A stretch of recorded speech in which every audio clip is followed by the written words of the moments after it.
Hello and welcome to the Ice Guys. This is the show that takes you into the world of the National Hockey League. Every game, every day, from a betting perspective. With pro sports handicappers, Ian Cameron, Alex B. Smith, and various guests from the world of hockey and sports betting. And now, here's your host, Ian Cameron.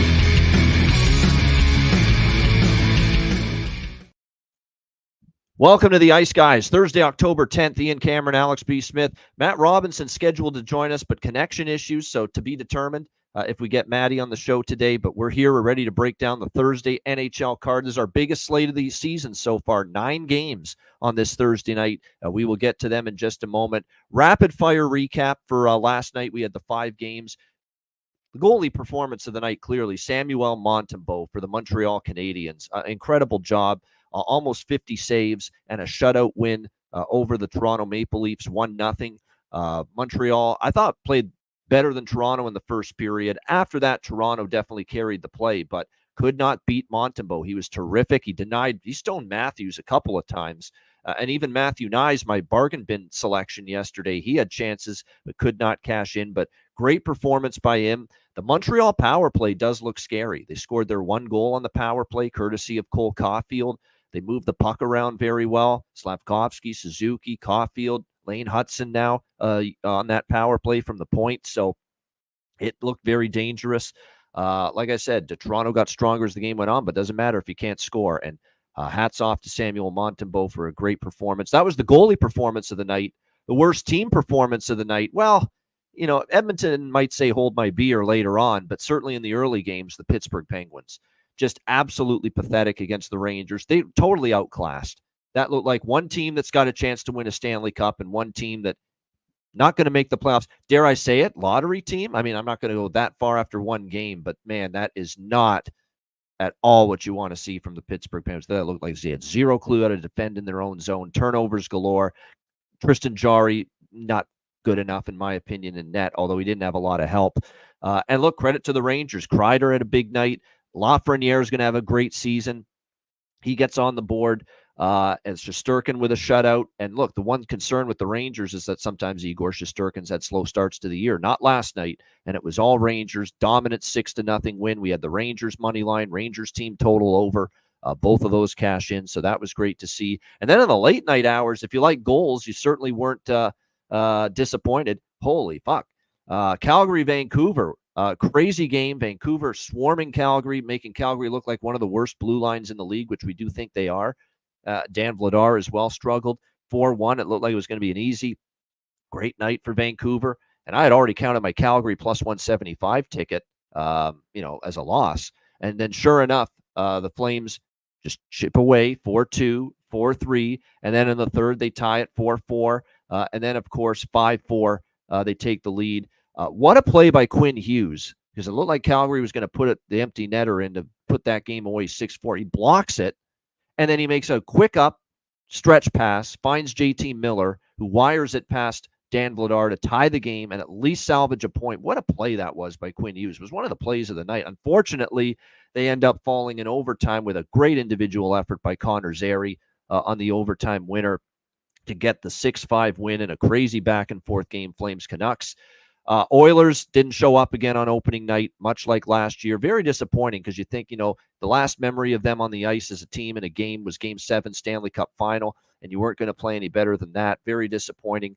Credit to the Jets, though. And even Connor Hellebuck, who we criticized, getting the shutout, although it was a well-defended game, and Edmonton was just not bringing their A game. So that played a role in it. But give the Jets credit. 6-0, a beatdown over the Edmonton Oilers, and they chase Stuart Skinner from the game as well after the 5th goal allowed. And then the other game, Colorado-Vegas, more goalie issues for Georgiev, just not good enough. Defensive issues for Colorado, which they had at times down the stretch as well. Not what you want to see at all. Vegas opportunistic. I'm telling you what, we said Vegas was going to focus on defense. They give up 4. But offensively, I wasn't sure what we were going to get. I think it's because, Eichel's dangerous, Stone's dangerous up front. But what were you going to get from some of the new faces? And, Victor Olofsson, a guy that had chemistry playing with Jack Eichel in Buffalo. And look at the start to the year for Victor Olofsson. Looking like this could be one hell of acquisition, reuniting him with Eichel here in Vegas. And then a guy that we said he's got offense in him. He can show it. Can he be consistent with it night in, night out? And we saw it from our guy. You know it. I see it in the chat. His name, Close Shave Barbashev. Ivan Barbashev, a terrific game. They got scoring from various sources, the Vegas Golden Knights. And they played great, no doubt about it. But to me, coming out of that game, I was always concerned about Georgiev. I'm even more concerned now. That is not the way you want to start your season for him, getting lit up like that by the Vegas Golden Knights. But credit to Vegas. They get the job done, and they unload on the Colorado Avalanche, who did not start the season the way they hoped. Alex, your thoughts on a very interesting and entertaining Wednesday night? Yeah, definitely. They said some concerning starts for three clubs last night. Definitely Pittsburgh. Like I said, you're a team that's trying to fight and push and claw to at least be one of the 8 teams in the East to make the playoffs. That team last night looked, like you said, like a lottery club team. It just really, just a mad sighting, and just New York's a good team, and they have good offense, but you don't expect them to just completely they're the way that they overwhelm teams at times. It seems to be unexpected. They're not a complete fly up and down, score as many goals as possible kind of team. They wear you down a bit, and that was the thing with Pittsburgh. Pittsburgh was just giving them all kinds of open ice and space to move around. And when you do that with the Rangers, you're gonna struggle. I don't know what's gonna have to be shaken up at some point. We saw Mike Sullivan. Oh yeah, good points. Of Evan McLaren, Penguins fan, the disgruntled Penguins fan. Yeah. Everything he said there's true. And the transition game. It wasn't just methodical forecheck and cycle game in the offensive zone. It was transition offense that was eating up the Penguins too. Exactly, and so that's what I'm saying. That looks to be like, okay, there's some strategy issues here. This isn't personnel anymore at this point. You see the numbers was plus 300, plus 350 on Sullivan to be first coach fired. I would probably look and grab that as soon as possible, because that plus might turn to a minus if they continue to play like that. Like I said, they're just getting worn down, they're getting out coached, and they're getting outplayed. You can't have that in game one. That's going to happen with this team because they're an older team on some nights. That should not be happening night one, game one. You should not look like you're a team that's been skating and playing 15 games this month. And that's what they look like at times. So that's a really bad spot. Like I said, Colorado, defensively, Georgiev's got to be stronger. But once again, we talk about the miles and minutes that have been on his body the last 2 years. Are we going to see him now have, when he has bad games, instead of them being C minus games, are they going to be D's and F's in games where he gets pulled? If that's the case, that's a really, really bad sign for Colorado, because we know Justus Sandin, definitely not a guy who can take a spot like a Stuart Skinner and all of a sudden have to start 50 games if Georgiev has to now be demoted to the backup on this team. So that's a really, really problematic sign for Colorado. And then going back. Oh, you're muted. You'll hit your mic by accident. There you go. Yeah, Winnipeg and Edmonton, mentioning it with Skinner and that team. How do you not show up first game after all that happened last year? And we talked about it. Everybody's been watching the Amazon show and showing Connor McDavid's reaction. To see that, how that last game of Game 7 ended, and then to see what happened on ice tonight, it just kind of proves more and gives more weight into what I was saying during the previews for Edmonton, that this might be the last year we see Connor McDavid in that orange and blue uniform. It wouldn't shock me one bit if they continue to have another bad start like this. If this play continues on and they have another rough October like they did last year, or rough November like they did last year, at some point he's got to say, this is not going to happen here. I have to do something for the sake of my career. As much as I want to be a team player, as much as I want to be the face of this franchise, the face of the league, he's got to look at himself in the mirror and say, hey, how long am I going to deal with this bullshit here in Edmonton? When there's 31 other teams, there's other places I know I can be competitive, be more competitive, and not have to deal with these ups and downs every single year. So a lot of uncertainty with those three teams, and those are teams that need to figure things out sooner than later for sure. Yeah, I agree with that. So it'll be that's going to be a fascinating watch. And unlike what we saw from the Amazon series with Connor McDavid, it's clear that he and the Edmonton Oilers did not dig the fuck in right now. They didn't do that last night, apparently, unfortunately, against the Winnipeg Jets. We didn't see any of that from the Edmonton Oilers. All right, let's get into Thursday. Like I said, this is our big Thursday NHL slate. We will begin with Florida and Ottawa. The Florida Panthers, minus 135, road favorites. The total 6 shaded to the over. It's worth noting this total's dropped a half a goal, 6.5 down to 6. So it'll be interesting. And I think there's a reason for that, in that people think Ottawa will be a defensive team. This is a little bit like what I've talked about with Toronto this year. Craig Berube is talking about structure, defense, taking care of things in your own end.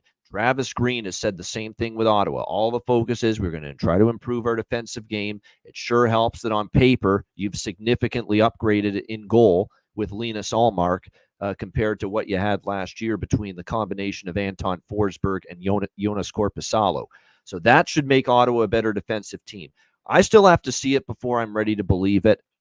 I don't know what I'm getting from Ottawa here. Game one, new system, new coaching staff, trying to be better defensively. I like them up front still. That was never an issue I had with Ottawa last year, Alex. I like them up front. I like Brady Tkachuk and Shane Pinto and Timmy Stützle and what they can do offensively. There's Drake Batherson. Go on down the list. They got enough game breakers and offensive talent on this team. It's about the blue line, and it's also about keeping Shabbat and Sanderson healthy. Because after those two guys, there is a drop-off on that Senators blue line. So I don't know what we're going to get from Ottawa. What I do know from Florida is I was thoroughly impressed against Boston the other night.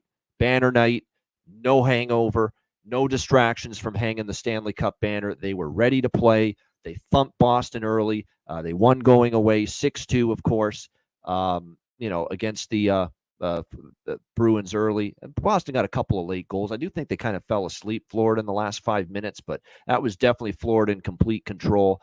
My only concern with Florida here is that the big banner night in against Boston, a team that they have a natural rivalry with now and a history with, 2 consecutive years facing them in the playoffs, that now maybe this is the spot where you don't get Florida's A game, but I'm not willing to bet that happens. So it does kind of feel a little let downish, Benjamin Mills, I agree. But I don't trust Ottawa enough. I got to see it before I believe it from them. So it's a pass for me. I'm not involved, side or total. I'm not a big, I don't pass on much, but in this one, I just feel I'd rather sit back and watch. I do have some props, though, which I'll mention in a moment. Alex, what do you think here? Florida, Ottawa.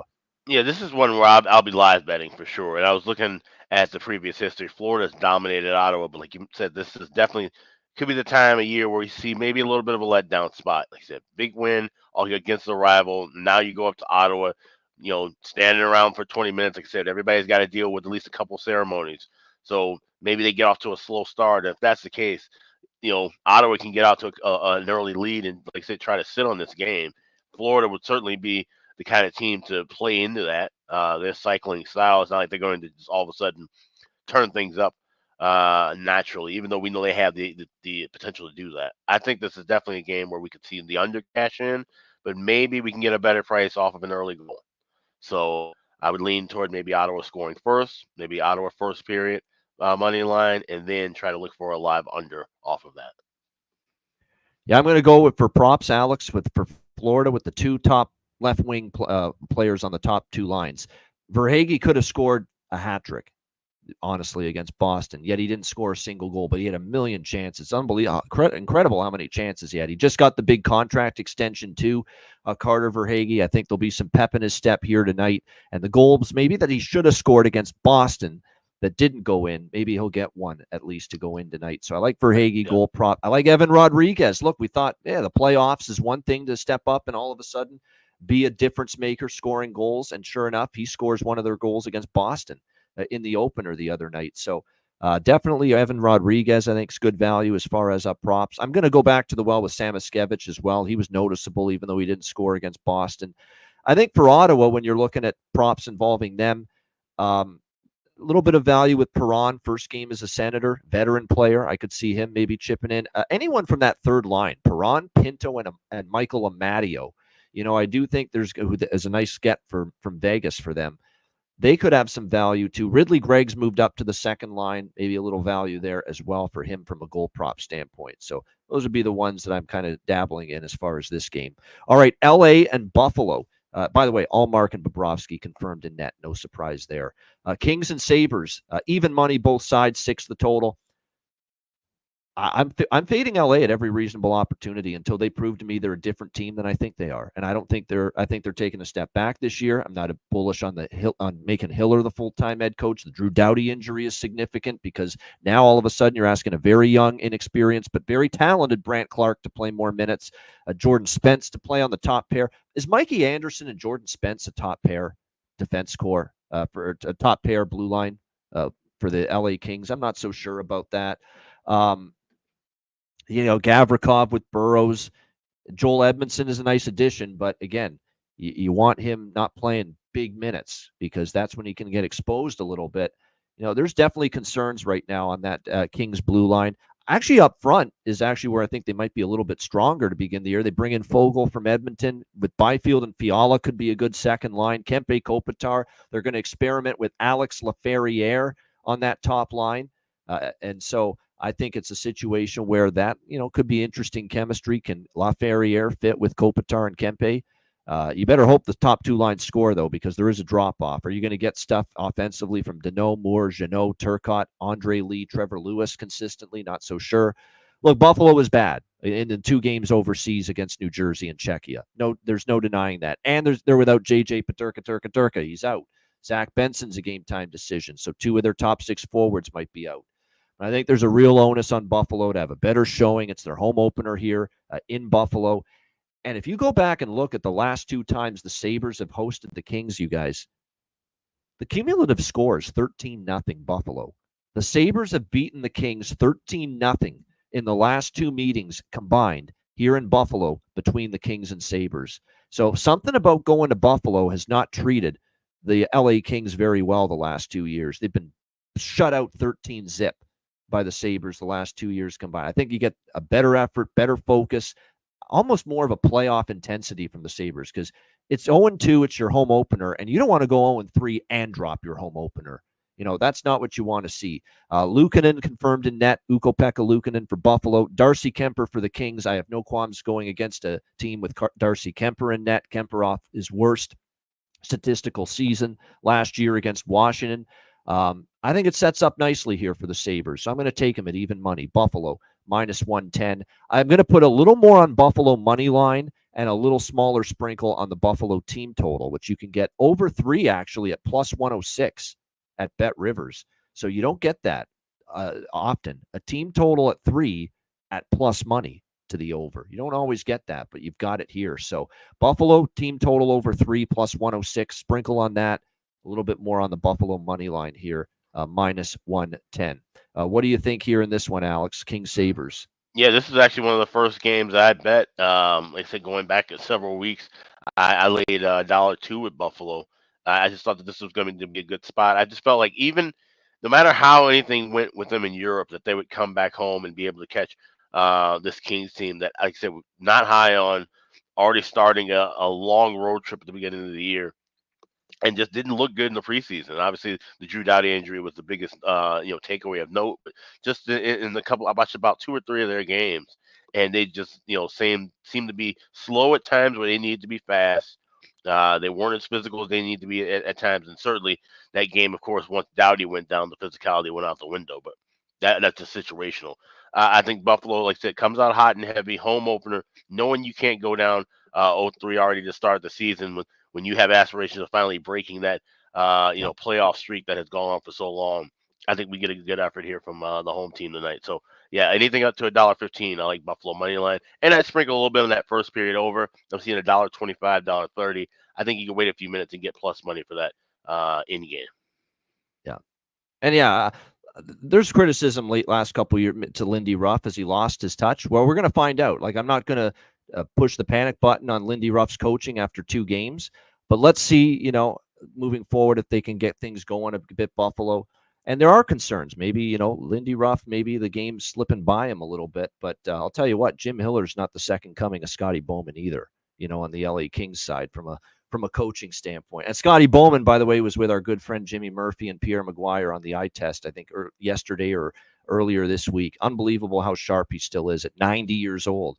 Scotty Bowman, the greatest NHL coach in history. As far as props go tonight, We'll have to see if Benson plays. Cousins and Quinn, I think, are worth a look for the Sabres. Uri Kulich, how about this? Might get the spot with Thompson and Tuck tonight with Peterka out. Doesn't mean he's going to score, but the price is going to be great, and the value is going to be really good on him to score a goal tonight. So maybe a sprinkle on Uri Kulich. And I like Alex, even though I like the Sabres in this game, I like Alex Laferriere from a value standpoint. Phenomenal value for him. If he's going to be on that top line and you can get plus 400 on him to score a goal, that's what we're looking for. We are looking for value with players that are up on the top line like that. And getting that opportunity. And we've got that with Laferriere. So that's going to be interesting to see how that goes. Byfield came on strong last year. I don't mind looking at a prop involving him. Warren Fogle in his Kings debut coming over from the Edmonton Oilers. I think he'll be fired up. So, like I say, Fogle, from a value standpoint, obviously we know Kopitar, Kempe, Fiala can score. I'm talking about price value on the goal props. Fogle, Byfield, and Laferriere, to me, are my three favorite looks from the Kings as far as those goal props with value. All right, Montreal, Boston. We've got the Bruins minus 300 home favorites, 6 the total in this game. So from a spot perspective, you got to love it for Boston. You got to hate it for Montreal. I get that. Montreal's coming off the big win against Toronto, a Picasso, a Rembrandt, a masterpiece from Samuel Montembeault in net. Montreal outplayed Toronto in the first period. After that, Toronto did carry the play, but you got to score, and you got to give Montembeault credit. Even though they only scored the one goal, that Montreal power play could be real good this year. They were moving that puck around nicely. I get it. And Boston just got embarrassed by Florida in their season opener against a team they don't like. They're now playing their home opener. They're going to want to bounce back. They're going to be an angry bunch. Jeremy Swayman will make his season debut. I understand all that. It's an anti-Montreal spot, and it is a pro-Boston spot here. But I'm taking Montreal. I'm going to sprinkle on the Canadians. Now, I don't love betting against this kind of a spot with the Bruins, but this is a price play for me. And this is what I talked about with Vancouver last night. Why was I on Calgary? Why? Because I thought Vancouver was overpriced. I thought Vancouver at more than minus 200, they were an overpriced favorite last night against the Calgary Flames. And look, I needed to come back to cash that one with the Flames. But we got there with the plus 175 on Calgary. And my thought process was simple. Vancouver's overpriced. That is how I feel here. Boston is simply overpriced. I get it. Okay, they're going to be angry. They don't like the way they played against Florida. But maybe we look at that game and we say, maybe they've got issues with depth offensively after the top two lines, which I think they do. Maybe they look slow and a little bit older and a little tread on the tires. That's what they look like to me against Florida as well. Maybe that blue line that we've held in such high regard all these years is ready to take a step back this year, because it sure as hell looked like just a pathetic performance from that Boston defense and that entire blue line. Nobody was any good. I think McAvoy had little glimpses and he got a goal, of course. But other than that, who played well on the Bruins defense on that blue line the other night against Florida? Nobody did. And with all due respect, we love Swayman coming off a great year. That's what got him the big money. No training camp, no preseason.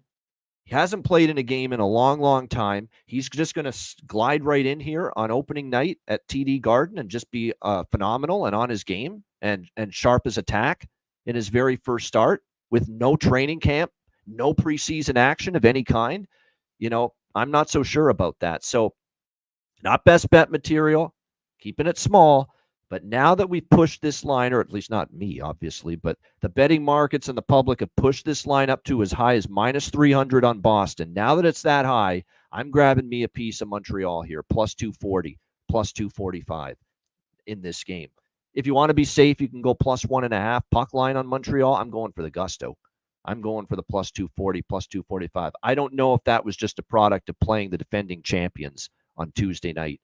I think there could be some issues with Boston, particularly early in the season. So I'm taking a small flyer here. Canadians, plus 240 to plus 245. Alex, Habs, Bruins. Yeah, this is an overbuy factor for me, but I like the first period over a lot more. You can get it as cheap as $1.18 at FanDuel. I see $1.20 at DraftKings. So I like it all the way up to $1.25 pregame. Anything higher than that, look to grab that along with that total. You can grab both of those in game. But I mean, yeah, this is an insane price. 3-1. I get it. It is Caden Primo going up against Jeremy Swayman. But like you said, Swayman all he had was workout time with the BU, and I think he said some other group that he was working with. But yeah, he said no real structured practice, no real structured game scenarios at all. For any goalie, that could be a bit tough. So I could see him being a bit rusty early. But like I said, it's Habs on the second night of back to back. Shouldn't matter because it's so early in the year. But like I said, Boston physical team. Maybe they take out some of that frustration from the Florida game on a Habs team that already just played the night before, and they could start wearing them down. So I would be a little leery of just looking inside. Obviously, not playing 300, but I'd just be a little cautious about backing the Habs here too as well. So first period over, I like that more, but also we'll have some full game over as well.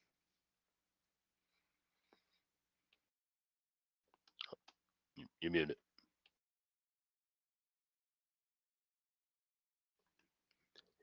Ian, you muted. I can't hear you.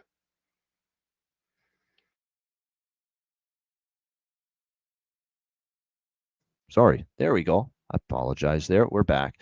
So over by Fecta right there for Alex with the first period over and full game over. All right, we're back. And then as far as props go, not as many in this game. This is a game where Caden Primo's, it's an interesting thing to talk about with Primo getting the start, right? Because he sees Montembeault stand on his head, play awesome. Does that infuse him to really want to play great tonight and get a great performance out of him? Or does that put a lot of pressure on him now, back to back after seeing Montembeault play like that last night against Toronto? So it's a very interesting debate, I guess you could say. How does that affect mentally Caden Primo's prep for this game? Seeing Montembeault stand on, is he like, okay, you know what? I'm geared up and I want to match what he did, or at least try to. He won't, but he'll try to.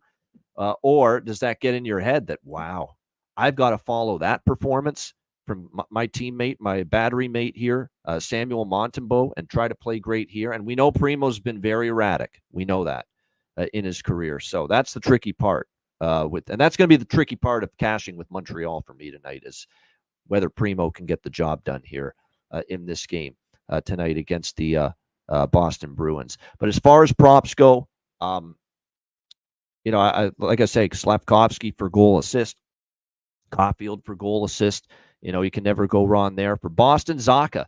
I mean, Zacha, especially on the top line, scored one of their goals the other night. Pavel Zacha continues to be very reliable here for the Bruins as far as offensive contributions.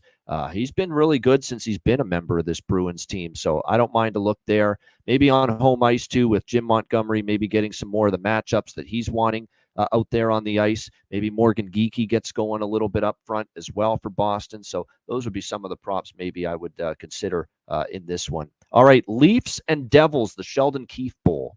Here we go. Sheldon Keefe and his New Jersey Devils facing Sheldon Keefe's former team, the Toronto Maple Leafs. Devils minus 135 home favorites, 6.5 being the total in this game. I cautioned everyone before the season with Toronto. Be careful with overs with Toronto, because this is a team that's going to play slower. They're going to play defensive-minded. That's what Craig Berube wants. All preseason and training camp, the buzzwords were structure, compete, defensive, defense, back-checking, all of that. And sure enough, we see a 1-0 game in their first game. Meanwhile, we think New Jersey is going to be a better defensive team. They beat Buffalo in their first 2 games in Europe, but they end up going under the total, both of those games. And they don't even have Brett Pesce yet. He's still out due to injury. Wait till they get him back, and he's a big part of the reason why people expected the Devils to be improved defensively this year. But when you look at this matchup here against Toronto, you've got New Jersey coming back from Europe. But like with Buffalo, they've had since Saturday to kind of acclimate themselves and readjust their body clock to being back in the Eastern time zone. So I think they've had enough time with that. I still think there's a part of me that believes that New Jersey's a little overpriced. I thought that in the games against Buffalo just a little bit with their futures price. But they look damn impressive. And, I'm not willing to go against them here in this spot with a Toronto team on the second night of a back-to-back. But I think from a Toronto standpoint, they played well enough to win. They just couldn't finish last night. And when you look at their situation as far as with Joe Woll obviously starting the season on the injured list, and Anthony Stolar starting last night, there's a high probability. I think it's going to be the NHL debut for Dennis Hildeby. It has not been confirmed just yet, But even if it's Stolar's on a back-to-back, remember, this back-to-back to begin the year, so fatigue is not a real big issue. And if it is Hildeby, he played great in the AHL last year. He looked pretty solid in the preseason. He's a big goalie. You know the team is going to try to rally around getting a win for Dennis Hildeby, the Hildebeest, as they say, in his very first start. And I think that probably leads to a little bit of a tighter defensive game. So I actually lean to this under. It's scary because we've saw a lot of high-scoring games here the first two nights of the season. But I think with Toronto, look, take advantage of the 6.5 totals because they are playing, and their offense dating back to the end of last year. They've struggled to score goals consistently. The power play hasn't been working well, including in the Boston series in the first round last year. So this is not that same old Toronto run and gun, high flying, high scoring over machine anymore. And especially now, if you're going to keep giving these 6.5s in the Berube era, I do think there's a little value under with the Leafs right now, early in the season. And plus, let's not forget who's in net for New Jersey, Jacob Markstrom. And I know it's only one game against Buffalo. He looked awesome. He was terrific in that first game against Buffalo. Jacob Markstrom looked really, really sharp in net. He'll be in the goal for the Devils tonight. Lean under. My one official play, though, is even though we barely missed it last night in the Leafs-Habs game, I'm going back to the well with the draw here tonight with the Leafs and the Devils. I think it's going to be a competitive game. I think it's going to be a one-goal game more than likely either way, with I think a chance maybe we get this game into overtime. So lean under, and I am on the draw here with Leafs and Devils. Alex, what do you think here? Toronto, New Jersey. It's a lean with the draw because I do like that spot. Like I said, with Toronto, that's rarely is that ever a bad bet. But I'm a little hesitant about the total going under. If this was 3 weeks from now, I would totally be right there with the under, especially like I said, 6.5 at this price. But Toronto, first time being shut out in regular season in 227 games. I think this team comes out hot and ready. Like I said, yes, Hildeby's a solid prospect. I can see them, the defense playing a little bit better and trying to be a little bit more structured in front of him. But I do think he can give up a couple of goals. At 6.5, this is a little tight. I would say wait and see. This kind of plays at a slow pace. Maybe grab an over live at a 5.5 or 4.5 with a higher juice, and then we can see the goals kind of open up as this game moves along. Yeah, it's the same two guys. Someone asking, Devils have injuries on defense. It's basically still Luke Hughes and Brett Pesce. They didn't play overseas either in the first two games, and it's still the same six. Dylan, Hamilton, Siegenthaler, Kovacevic, Casey, and Nemec. They're 6 on the blue line. But this is a very interesting game. Looking forward to it, and I'm sure for Sheldon Keefe, a lot of emotions for him. Facing the Toronto Maple Leafs, the team that fired him in the offseason for the first time. We've got two of those angles where you've got a coach facing the team that fired him tonight in NHL action. That's one of them, and there's another one later. All right, next up, Utah Hockey Club taking on the New York Islanders. Oh, by the way, with props in that game, last but not least, Leafs and Devils. For New Jersey, Dawson Mercer and Stefan Nason, I think, are the value. Stefan Nason scored the first game. He plays on the power play. Dawson Mercer, I think, has potential to get things rolling a little bit here for New. And I think he's played well against the Leafs. And I'm going to stick to Matthew Nyes, Nick Robertson for the Toronto Maple Leafs. I think that's your best value with their props right now. Robertson was one of their best players in the preseason. Nyes is undervalued, and Nyes had a bunch of chances last night with Matthews and Marner on that top line in the game against Montreal. So I still think there's value for sure with Matthew Nyes with the goal prop. All right, next up, as I mentioned, we've got Utah and the New York Islanders. Islanders minus 150, home favorites, 6 the total. Obviously, spot bettors and situational handicappers and bettors, Alex, are going to note the obvious here. Potential letdown for Utah, the momentous, energetic, exciting first night of NHL hockey in Utah. And Utah gets the 5-2 win against Chicago. Now you got to go on the road following the euphoria of that first ever NHL game in Utah and take on the Islanders. So I get it, but I'm not laying minus 150 with the Islanders. I'm not. I get the reasoning to like the Islanders in this spot for sure, but I'm certainly not ready to trust the New York Islanders in this particular spot, laying a price like this. Like I say, I do think that the spot is in the Islanders' favor for sure. But I'm just not comfortable at this price. taking the New York Islanders here in this game. I'm on the draw here, Rocco. You got it. I sprinkled on the draw here as well. The New York Islanders, our first chance this year to take a shot with the New York Islanders. So I did sprinkle on the draw in this game. But what I really like is the over. I can get 5.5 with this. Now, there's sixes out there, but if you shop around, Batano has over 5.5, minus 122. FanDuel has over 5.5, minus 128. I would say lay that price to get the 5.5. Utah, I like them offensively. I've said that all offseason, all preseason. In the first game that we broke down against Chicago, Dylan Guenther's already a star. Look at this guy, how good he's playing. And that guy will shoot the puck from anywhere. So if you like over shots on goal props, Guenther for sure for Utah. Dylan Guenther's been Wyatt Earp shooting the puck from everywhere right now for this Utah team. Logan Cooley, Barrett Hayton, Clayton Keller, the new captain. I mean, they are not lacking goal scoring. Defense is still going to be a work in progress. Let's be real. Even though they only gave up 2 to Chicago, Connor Ingram was under serious stress in the last 2 periods. Chicago peppered him. They had chances, just couldn't convert. It's still, and the defense is better with Sergachev, but still a work in progress. And on the flip side, the Islander defense not as good last year, obviously, took a step back. Varlamov is going to start the season instead of Sorokin. He'll get the start tonight.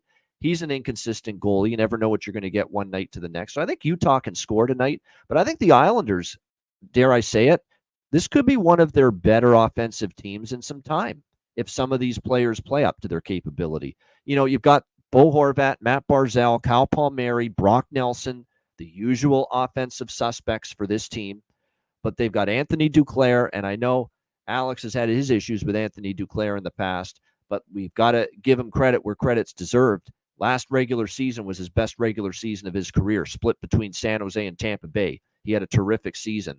As far as goal scoring and production, they're going to put him on the top line, Patrick Waugh right away with Bo Horvat and Matt Barzal. They love Maxim Siplikov, and he's going to start the season on the second line with Brock Nelson and Kyle Palmieri. They like his ability to infuse this team offensively and give them a jolt of production scoring-wise. So Siplikov and I think Duclair make this a better offensive team, putting those two guys in the top 6 forward group. Puck-moving defensemen like Noah Dobson on the back end as well. I think the New York Islanders will be improved as far as putting the puck in the net with some of these changes they've made. So you put the two things together, and at 5.5, I like the over here with Utah and the New York Islanders. Alex, what do you think here? Utah Hockey Club, New York Islanders. Yeah, I like the first period over here. I grabbed that at minus 118. It's available at Bet Online and at FanDuel. Like I said, I think we see a bit more offense, a bit more pep in the step now. Full camp and would now be over a half a year with Patrick Waugh at the helm. I think you got to see some offensive output. I mean, you can't rely on being the all defense all the time team that has gotten you nowhere on Long Island for the last decade, essentially. So they've got to have some offense, and I think Utah will oblige and obviously bring the offense and speed of their own. And I think it's a team that it's good for them to have that first game, get that first home win under your belt, and then take right off and get back on the road. I think if you were playing, if the Utah was playing a 5-game homestand to start the year and they got 1 or 2 wins, then they would start really kind of vibing and feeling themselves in a way, and then all of a sudden get humbled by a team coming in. I think this is a really good kind of schedule setup. Yeah, you got the win. Now get away from the press clippings and the readings and all the fans cheering at home. Get back to business on the road. And I would lean toward Utah money line, actually, in spot plus 130. I haven't made my card yet, but I do love this first period over, and I am on the draw as well. Plus 350, like I said, Islanders. And you get anything 350 or higher, that's a worthy wager most nights. I was impressed with Utah, especially in that first period. Again, can they duplicate that on the road? There is that little fear in the back of your mind coming off the big moment, the big night of having that first game there in Utah as a franchise and winning the game that you fall flat tonight.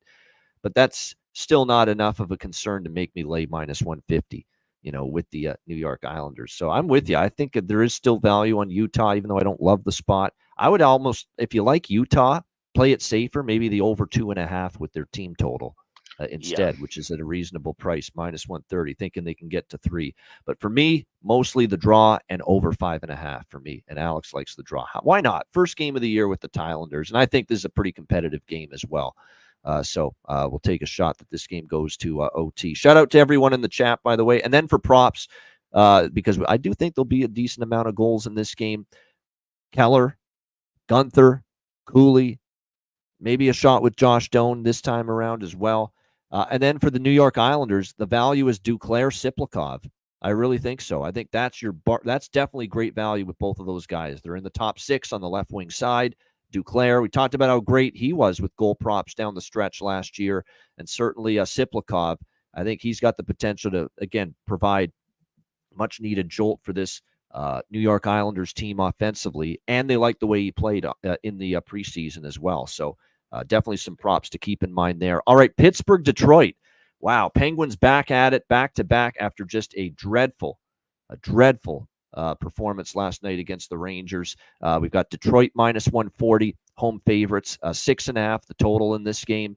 Ville Husso looks to be the front runner to be the number 1 goalie for Detroit, and I'm not shocked. I think Derek Lalonde, the head coach, would tell you Ville Husso probably outplayed Cam Talbot, Alex Lyon, and the rest of that Detroit goaltending crew that they have.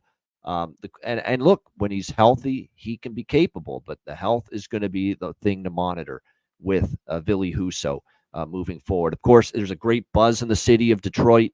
The Tigers are playing a playoff baseball game tonight. And then the Red Wings, of course, their home opener at Little Caesars Arena, the Pizza Box as well.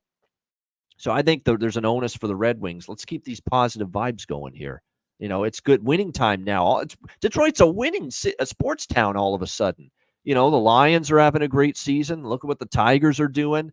The Red Wings, might finally be able to break through. They'll at the very least be competing for a playoff spot this year. The Detroit Pistons, that's where it ends. Sorry, I should have mentioned the Pistons. Sorry. That's where it falls off the tracks, Spent, no doubt. And speaking of Detroit, Danny DeKeyser is joining us on October the 29th, Tuesday, October 29th. So mark the date. We'll have Danny DeKeyser back with us on the Ice Guys show, former Detroit Red Wing, who was at the Tigers game actually yesterday. But when you look at this Pittsburgh-Detroit game, I mean, Pittsburgh looked so horrific defensively. And like I said, they don't have a lot of great able-plus defenders on their blue line. Erik Karlsson ain't it. Chris Letang at this stage of his career ain't it. Ryan Graves is not as consistent and sturdy enough in his own end, I find. A lot of these, I mean, it just goes on and on. Jack St. Ivany, he's still young. He's growing right now on that blue line as well. Matt Grzelcyk, he didn't even have a very good game last night. And like I said with Matt Grzelcyk, Boston, there's a reason why Boston says goodbye to a blue liner. They know defense. They've had a great blue line all these years. Why were they not more eager to re-sign Matt Grzelcyk? You have to ask yourself that. They were willing to let him walk. That maybe Matt Grzelcyk's best days are behind him a little bit. Marcus Pettersson's the one guy that I think you could say, yeah, reasonably good defenseman in his own end. The rest of them, there's big-time question marks. Up front, they're supposed to be decent, but, they got shut out by the Rangers and Igor Shesterkin. I think that'll change tonight. Detroit is not the defensive team. Detroit does not have the goaltending that the New York Rangers do. So I think Pittsburgh can get on the board. Sidney Crosby, Raquel Bunting, Drew O'Connor. There's still some options offensively for this team. I think they can find the back of the net because Detroit, to me, I like them offensively. Kane and Lucas Raymond and Alex DeBrincat, Tarasenko. I mean, up front, especially the top 6, they're loaded. You can put a Michael Rasmussen and an Andrew Kopp on a third line who can chip in, a Joe Veleno and a Jonathan Berggren on a fourth line who can chip in offensively. But after Ben Sherratt and Mo Seider on the blue line, Simon Edmondson's young. He's been prone to mistakes in his own end. You've got Jeff Petrie can be a little bit slow of foot, and he can be susceptible at times in his own end. Eric Gustafson can often be a defensive liability. You've got some question marks about defending on the Red Wings blue line in front of Ville Husso as well. So I like Detroit in the game, but I don't love the idea with a shaky blue line still for Detroit laying minus 140. I still think they can win, but I prefer the Detroit team total. I think instead of laying minus 140 with Detroit on the money line, why not take Detroit team total over 3.5 plus 108 at a very good price? That's the best way to approach it for me with the Red Wings. Take their team total over 3.5 plus 108. And I also like this full game over 6.5. And I like an over trifecta. Maybe both teams to score and a first period over as well. I think there's goals galore tonight, Pittsburgh, Detroit. There's a reason this is 6.5 shaded to the over. I think you'll see goals galore. Pittsburgh, Detroit, with more of them being scored by the Detroit Red Wings. We'll have to see, obviously, with this being a back-to-back for the Penguins, will they confirm that it's Yoel Blomqvist in net for the Penguins tonight? Because remember, Nedeljkovic is not available. He's injured. And I don't think Jari, especially after last night, starts on a back-to-back. So we could be looking at Yoel Blomqvist, and he didn't have a great preseason for the Penguins either. So, like I said, Red Wings team total over, full game over are the two bigger bets, and we got a smaller piece of the first period over, and both teams to score in the first period here as well for Pittsburgh, Detroit. Alex, Penguins, Red Wings. I think I'm just going to grab both of those overs in game. Seeing, like I said, 140 to 142 for that first period over, and then 6.5. I'm going to wait and try and get that down to a 6, a 5.5. I've noticed something too with live betting, and I'll have more information as we get closer to our first bet cast. But I've been seeing where more books have now been adapting and moving those totals from half point increments. So we're seeing the 2s turn into 1.5. We're seeing 6.5 turn right into 6s and then 5.5s. So you're getting some good value grabbing a 6 sometimes, but you're not having to wait forever for 5.5 to open up at minus 250. So you're getting some decent balance and some decent timing to go along with that. So check around with your books when you're shopping for these live prices that drop down. A lot more of them are dropping from 6.5 to 6 rather than just 6.5 to 5.5, and then having to wait for the 200s and 180s to kind of go down. So that's what I'll be doing. First period over and full game over live at cheaper prices. You can probably say that both teams, Pittsburgh, Detroit, on paper look better offensively than they do defensively. More so Pittsburgh's worse, I think, even defensively than Detroit. And I think they're probably worse offensively than Detroit. But both teams are still superior. The superior side of the puck is offense, both of them. And that's why I think you're probably going to see a lot of goals here tonight between them. And by the way, you talk about series history working in your favor. It does with this matchup. 7-1 to the over in the last 8 head-to-head meetings between the Penguins and Red Wings. And look at these scores. 11-2, 7-2, 5-4, 7-4, 6-3, 6-3, 6-5. I mean, you have seen just a plethora of goals head-to-head between these two teams. Like I said, in 7 of the last 8 have gone over the total between them. And then for props, just quickly, not as many tonight. I'd still take a shot with Drew O'Connor alongside Crosby for Pittsburgh because he's playing on that top line. There's some value there. For Detroit, obviously, you got the big guns up front. I think Lucas Raymond Lucas Raymond came on strong down the stretch last year. I think he's going to have a really good year offensively. If you're looking for value and some down the board shots for Detroit, don't sleep on, Berggren and Veleno, even though they're on the fourth line. Veleno is one of those streaky players. I remember he was scoring in bunches last year at times. He's always capable, down the lineup to make an impact for sure. All right, next up, we've got Columbus and Minnesota. Minnesota minus 270 home favorites here at XL Energy Center, just down the road from where Alex is. And the total sitting at 6.5 shaded to the under in this game. Hey, we struck gold fading an overpriced favorite last night with Vancouver, although, we needed a comeback, but we still won. We're kind of going with that approach with Montreal and Boston tonight as well. We're just saying the favorite's laying too big of a price. That's just basically the premise of why I'm on the underdog. And that's exactly why I'm on the underdog here. Columbus plus 230. This is just too big of a price for Minnesota. It's just too big. The overall package of the Minnesota Wild is not minus 270 against anybody, in my opinion, in this league. When I look at the fact that outside of Kaprizov and Joel Eriksson Ek and, Matt Boldy's streaky, you've got a situation on the, with Ryan Hartman can chip into, but there's questions about where the depth offense is going to come from. Now, I will say this. They finally got Brodin and Spurgeon healthy to begin the year, and that's important. They've always had all kinds of injury concerns with those two guys. But after that, Zach Bogosian on my third pair at this stage of his career, slow of foot, a lot of miles on his body and his career. That's not what I want to see from that third pair on the blue line for John Hines and this Minnesota Wild team. John Merrill, hit or miss. Jacob Middleton, he can fight and he's physical, but you can beat him with speed. They are going to go with Philip Gustafson in net, but the Gus Bus, one night can look great, and one night he can give up 4 or 5. You don't know what you're going to get. Now, there are some injuries for Columbus, and I think that's influencing this price too. They're without their captain, Boone Jenner. He's on the IR to begin the year. Not ideal. Justin Danforth is out. Not ideal. Dmitry Voronkov is out as well. Not what you want to see with some of these injuries up front. But you've got, obviously, Adam Fantilli is going to, I think, take a step this year. You've got potentially a very good top line with Marchenko for them, with Shinnikov, and I think a very emotional but very motivated Sean Monahan, who is as close to Johnny Gaudreau as anybody.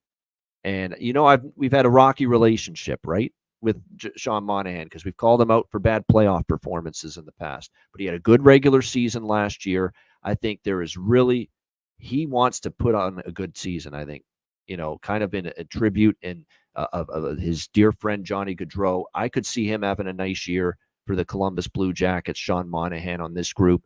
The blue line is still questionable, I get it, but Provorov and Werenski, when healthy, could still be a solid pair. And the question is always going to be, what are you going to get night to night in net? Is Elvis Merzlikins going to step up, put the mental demons aside, because he's had a lot, right? Injuries, the tragedy with his because of Kivlenix, his country mate years ago. Can he put that aside and play? I trust a guy like Merzlikins more on the road than at home, because he doesn't have that damn cannon going off. And we've talked about that now for years.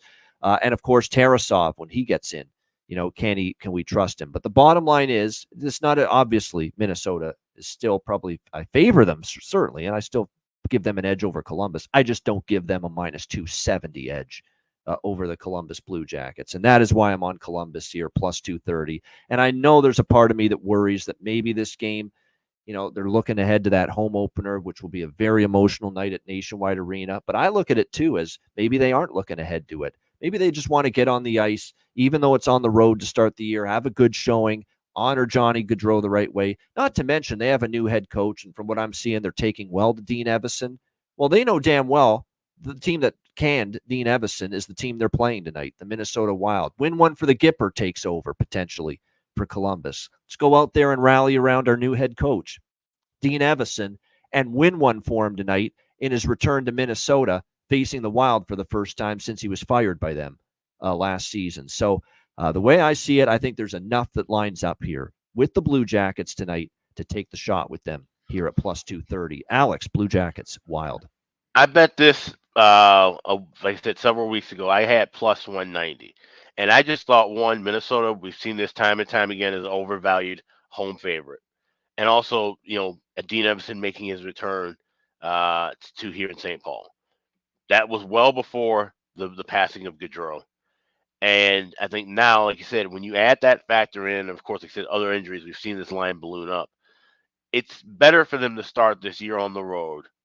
And like I said, they're going to have to eventually, go home, have that home opener, have the long ceremony, and which, obviously they've been taking part in ceremonies all throughout the preseason. Every team in the league has had their moment of silence and honoring. So, sometimes now being on the road and now having the kind of storyline of Evason, not to say that it takes away, obviously, from what happened with Gaudreau, but, and I can say this personally as someone who's dealt with grief.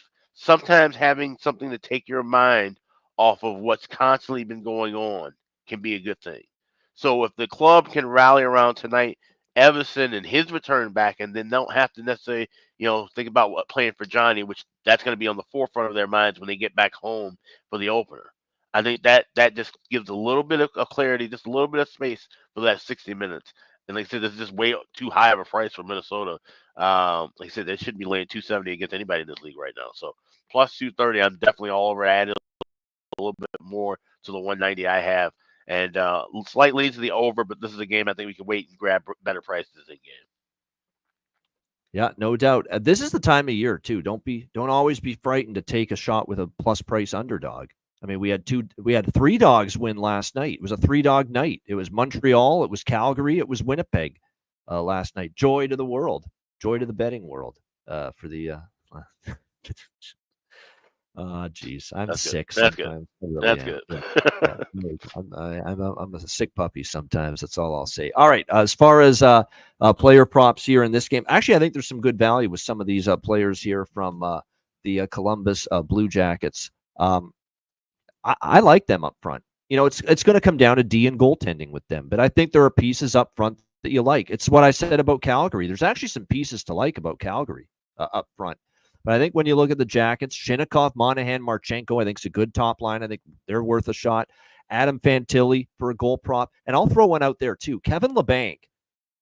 Who knows if this is going to translate to the regular season? But in the preseason, Kevin LeBanc was a scoring machine. You couldn't stop this guy from scoring in the preseason. And now Columbus brings him in, and they're putting him in a scoring role right away on the second line with Adam Fantilli. I think Kevin LeBanc is probably worth a look here for Columbus here tonight as far as goal prop going into this game. It's one of my favorite goal props of the night, quite honestly, because of the way he played in the preseason. He's getting an opportunity right away on that second line. For the Minnesota Wild, Kaprizov and Eriksson Ek have to be big for them. But it's one of these deals where the players in place on the top six are the players that have been in place for a long time. So you're not getting great value with a lot of the Minnesota Wild player props. I would say maybe Yakov Trenin on the third line, because we saw his offensive game kind of improve and tick up down the stretch of his tenure with Nashville. So Yakov Trenin, might be someone to look at there potentially for value on the Minnesota side as far as goal props. But like I said, I think on the Columbus side in particular, there's some good value with some of these players. And like I said, Kevin LeBanc, we'll see if it can translate to the regular season. But I know in the preseason, Cuban Wayne Gretzky's right. I think he scored in every preseason game or just close to it. So it wouldn't surprise me to see him maybe get on the board. And I like that Dean Evason's putting him in there right away with Fantilli. Second line, top six role, give him that opportunity to produce. There we go. All right, good stuff. We move on now to the maybe the game of the night on paper. Certainly one of the best games of the card on paper. One I'll be looking forward to. ESPN Plus, the great Bob Wischusen, who's as close as they've got to Gary Thorne right now, calling this game for ESPN Plus. Stars and Predators. Dallas minus 125, road favorites. 6.5 the total here in this game, although it is 6 at a couple spots. Actually, there's more 6s than 6.5, so I will change that to 6 right now. But there are some 6.5s as well, so make sure you shop around when it comes to this total. To me, this game is a great game to watch. But from a betting standpoint, as far as the side goes, Alex, this is like the parents that have to choose which child they love the most. And that's how I feel about Dallas and Nashville here tonight. Which of these two children do I love the most? Because I've got tickets on them to both win the division, both win the conference, and both win the Stanley Cup. And, of course, only one can do that. Great game. What a game to start the year this could be on paper. I love the Stars up front. This is as deep a forward group as Dallas has had. You factor in a full season of Logan Stankoven to go with Ben, Sagan, Wyatt Johnston, Rope Hintz, Jason Robertson. Go on down the list. They are loaded up front. This is a Dallas team that's not going to have much difficulty scoring goals this year if everyone plays up to their potential. The blue line does have some concerns, though, this year. A couple, anyway. I still like it overall. You love Miro Heiskanen. Who wouldn't? Esa Lindell, no issues. I think he's very good. Heiskanen, awesome. Thomas Harley, we like. Matt Dumba, this is a bit of a roll of the dice here to me from Pete DeBoer. Matt Dumba on a top pair. And I know he's playing with Heiskanen, and Heiskanen can make a broomstick look good beside him. But still, that's, Matt Dumba's got something to prove. He's not been consistent, not been great, the last couple of years. So we'll see if playing alongside, one of the better defensemen in the league, a defenseman I think can win the Norris Trophy this year, and Miro Heiskanen helps him. On the second pair, of course, you've got Ilya Lyubushkin, who they brought in because they needed kind of a poor man's version of Chris Tanev, I guess you could say, with Ilya Lyubushkin, who can do all those things, block shots, physical, just not nearly as great at it as, say, Chris Tanev. But Nils Lundqvist looks like he's going to get more opportunity on the second pair. Let's see how that goes. They like him. They drafted him. They think highly of him. But now you're asking him to play, second pair minutes. We'll see how it goes. Jake Ottinger, we got no issues in net, other than he's had some slow starts to the season, in the past. Can he be on the ball right away is the question. Nashville, we're not going to go over it too much. We know what they did. They already had one of the best top lines going last year. O'Reilly Auto Parts, Ryan O'Reilly, Gustav Nyquist, Philip Forsberg on the top line. And then they add to it with Steven Stamkos, Jonathan Marchessault. They are loaded now up front. They can slide down Luke Evangelista, Phil Tomasino, and very solid forwards down to a third-line role. They just have infinitely more scoring depth and forward depth this year. The Nashville Predators, after bringing in Stamkos and Marchessault. The blue line with Roman Josi, who's ageless. It seems like he keeps getting better even as he gets older. Dante Fabro's taken huge strides on the Preds blue line. They bring in Brady Shea, of course, which is a big difference maker as well to that blue line. And then, of course, in net. Now, we've had contradictory reports all week. Initially, it was like UC Saros is definitely out. And then all of a sudden, we heard rumblings that he still might play. But now it is definitely confirmed he is out for this game tonight for the Nashville Predators. And it will be Scott Wedgwood in net. And what makes this interesting is we know Scott Wedgwood's been a backup the last few years. But guess where he was most recently? Yes, with the Dallas Stars. So here he is, first game of the season for his new team with Nashville, facing his old team, the Dallas Stars. Now, you could say Dallas has the book on Wedgwood, but Wedgwood has the book on Dallas, forwards and defense. So who's going to win that battle? Because you could make a case both ways. Dallas has all the inside knowledge of where Scott Wedgwood is weaker and can exploit it, or Scott Wedgwood knows how Dallas tendencies of a Wyatt Johnston or a Jamie Benn or a Tyler Seguin, how they're going to shoot the puck, what kind of move they're going to make. So to me, it's a wash. You just let it play out. I like over 6 in this game because to me, I think we've seen some slow starts from Dallas defensively and from Ottinger at times. I love them offensively. As you know, I think this is as deep a Dallas forward group, line 1 through 4 as ever, and Nashville's a lot deeper up front. I think it will play out that way tonight. So I like Stars Preds over 6.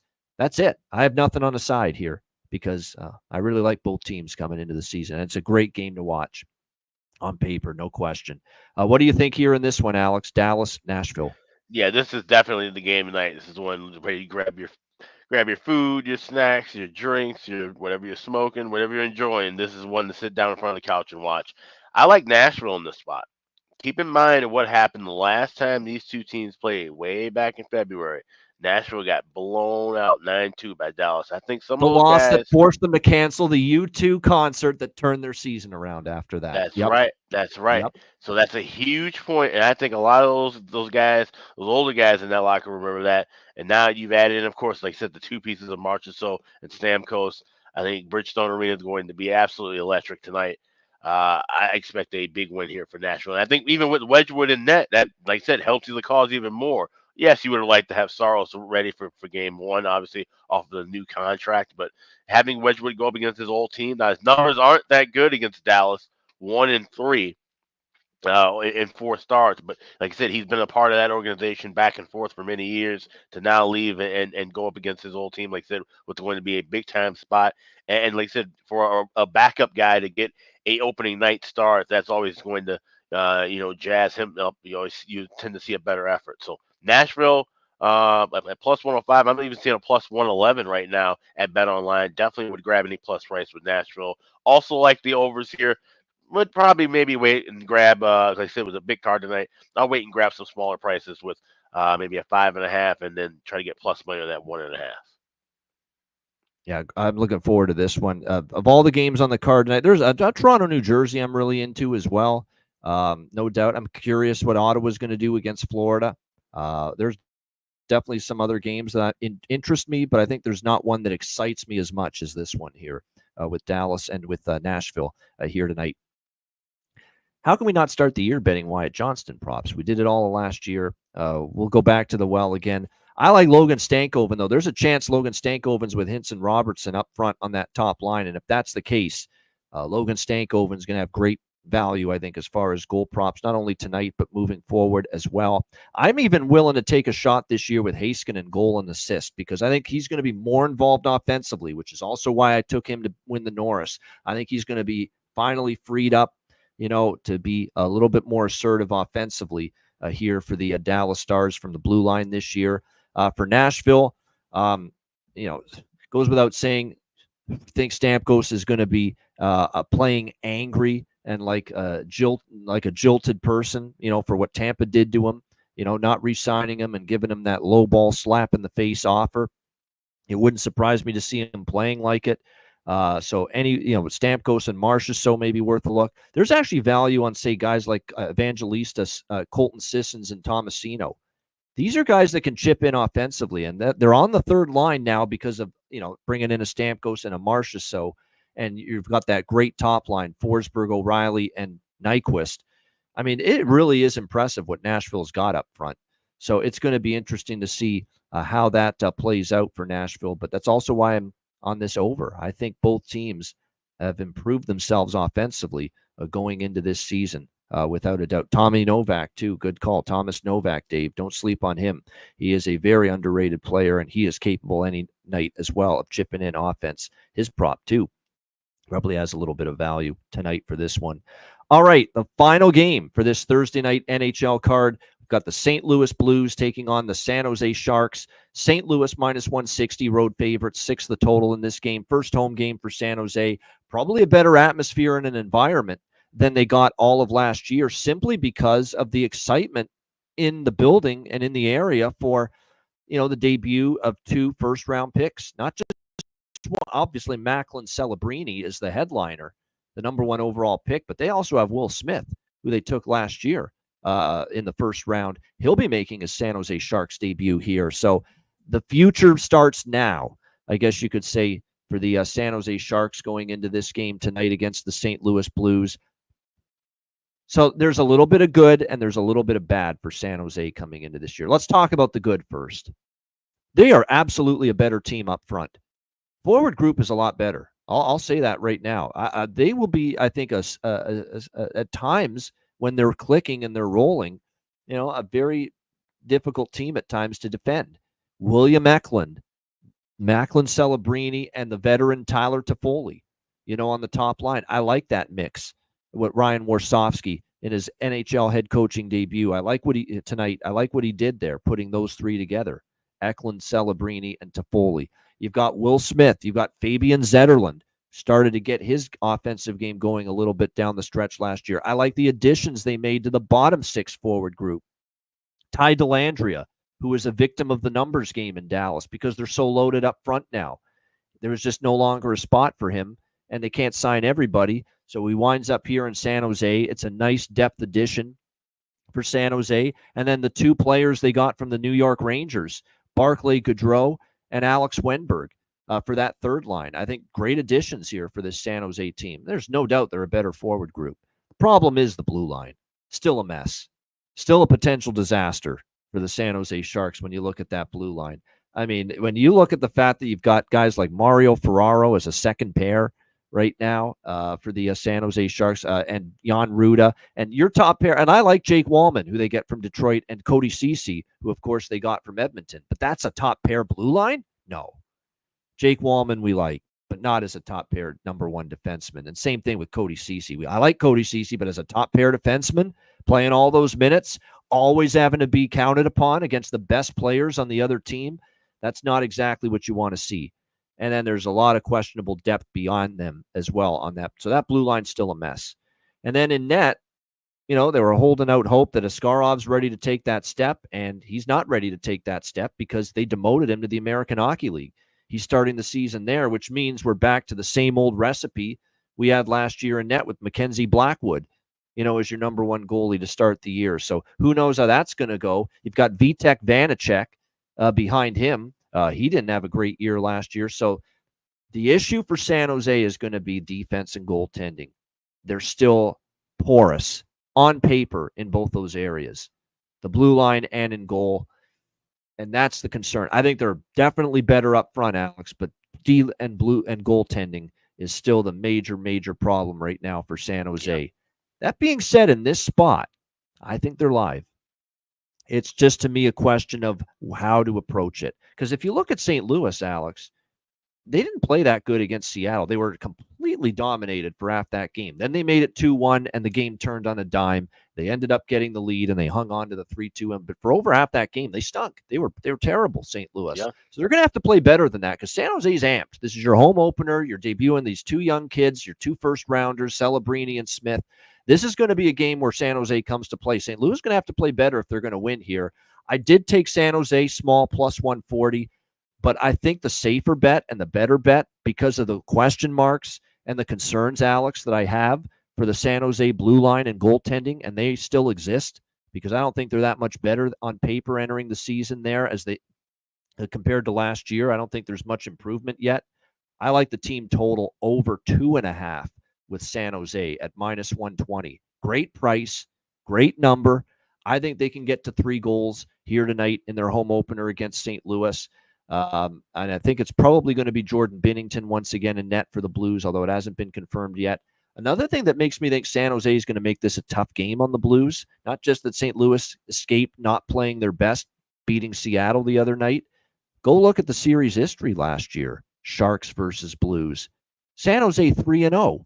Did San Jose sweep the season series against anybody else in the NHL last year? I don't think so. Not off the top of my head. But they went 3-0 last year, San Jose head-to-head against the St. Louis Blues. And that was a horrible San Jose team last year. So I just think the Sharks are live here in this home opener with all this excitement behind these young kids. Oh, it's Hofer. Thank you, Rich H. It's actually Joel Hofer confirmed in net here tonight for the St. Louis Blues. Yeah, I still like San Jose. I've got a piece of them plus 140, but I've got more on the team total. The team total is what I really like, over 2.5, minus 120, because I don't fully trust the Sharks' blue line or their goaltending, which, again, does not look like it's all that much better on paper this season compared to last year. Alex, final game here, Blues, Sharks. Yeah, I was gonna pass, but now, especially with the confirmation of Hofer, I'm right there with you on that team total. 2.5. I see minus 122 at FanDuel, so I will be grabbing that as soon as we go to break. But yeah, this is a spot where is it Sharks? You know, you got what you wanted from last year, right? You had the horrible year, the tank, and you have Macklin Celebrini. Now you have Will Smith coming up making his debut as well. Got a brand new head coach. Things are turning around in San Jose, and they're going to get their wins early. We saw them do that. Kind of get a couple wins here and there early in the year. Catch a team like St. Louis, like I said, who they looked completely out of sorts in the first 30, 35 minutes of play in that game against Seattle, and you can kind of say, oh well, maybe the early start had something to do with it. I'm sure that had to be a bit abnormal to have a day game as an opening start. So if that's the case, then maybe the Blues, come out hot and swing it early. So I do lean with the first period over. I lean with both teams to score. I'll probably wait live for that first period over, but I'll add both teams to score to my card. I don't know, Sharks plus 140 is tempting, but I think, like I said, to just play a little safer, they should be able to get 3 goals on Hofer. So team total that over 2.5, like I said, minus 122 at FanDuel. Yeah, I don't want to be sitting there at 2 a.m. in the morning or 1:30 a.m., 1 a.m., whenever this ends on the East Coast with only San Jose plus 140 in pocket, and the game ends 5-4 St. Louis when the team total would have cashed. I think, to me, the team total, you at least want to split it 50-50 between money line and team total. And in this case, I've got it 75-25 percentage split. 75% on the team total over 2.5. 25% on the money line. That's solid. That's a solid split up for that. I would definitely. Maybe I might tail that fully, but I definitely, like I said, I'm playing a full unit on that over 2.5. Yeah, I think that's a great number and a great price, because I really do think they could be not just a little improved offensively, maybe a decent amount improved offensively. Like they've got, look at what they've got. They got Eklund, who showed glimpses down the stretch, Zetterlund, and then you factor in everybody they brought in. Gaudreau, who showed some offensive flash in the playoffs. Wenberg on the third line. Obviously, Smith and Celebrini, their first-round picks. The veteran, Tyler Toffoli. I mean, they look like a much better, deeper forward group and much more potency offensively on paper this year. But the problem, again, is that blue line's just miserable on paper. I mean, like I said, I like Wallman and Ceci as players. I don't like them as my top pair. Sorry. I don't see those two guys being top pair defensemen. Maybe they prove me wrong, Jake Wallman and Cody Ceci. Maybe they do.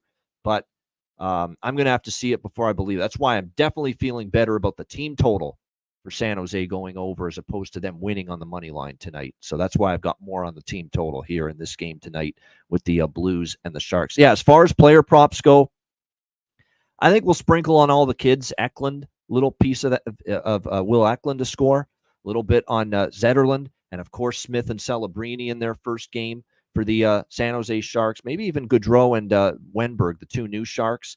And for St. Louis, I'm going back to the well with Holloway. If we bet on Holloway, Dylan Holloway, who he had on Tuesday against Seattle. He had a bunch of chances. Puck didn't go in for him, but it's a great price. He's still there on the top line with Robert Thomas on that top line for the St. Louis Blues. And like I said, if he keeps playing like he did against Seattle, the puck's going to go in for him eventually with Thomas and Neighbors. So I would say Holloway, Neighbors, Tessier, Kyrou, your top four goal props for St. Louis. Neighbors, Holloway, Tessier, and Kyrou. But again, I think the best value for sure is Dylan Holloway, getting him at plus 550, by the way, at Caesars for Dylan Holloway to score a goal. No question about that. All right, good stuff. That is the Thursday NHL card. Shout out to everyone in the chat. Almost over 400 viewers live on the various platforms right now. We appreciate it very much. Hit the like button on the way out. Patreon.com/Ice Guys. Make sure you sign up. Again, just $10 per month. Goalie charts, totals charts, power ratings. You've got written articles. You've got obviously the daily betting cards, sides, totals, player props each and every day posted from me, Alex, and anybody on the show that is a guest. The betting card gets posted each and every day at patreon.com/Ice Guys. We will have exclusive live betcasts only available to Patreon members later in the season as well. So make sure you get on board. Just $10 per month. We have not adjusted the price with the Patreon membership in years. Try to keep it affordable for everybody. $10 per month, patreon.com/Ice Guys. And again, the $10 per month subscription goes a long way to keeping this show going in the long run and in the long term as well. So again, patreon.com/Ice Guys, just $10 per month.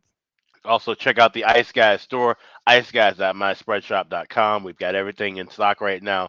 Caps, hoodies, T-shirts, jackets, you name it, we've got it. So definitely check that on out, iceguys.myspreadshop.com. Bargain bin special of the night and best bets coming right up right after we hear from our great Ice Guys sponsors.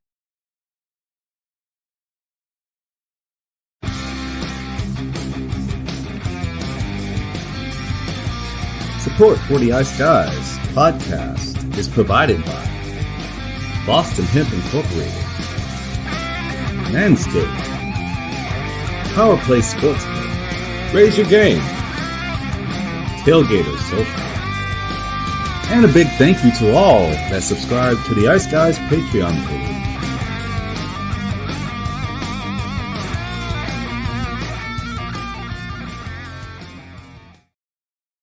Everyone loves a perfect pair.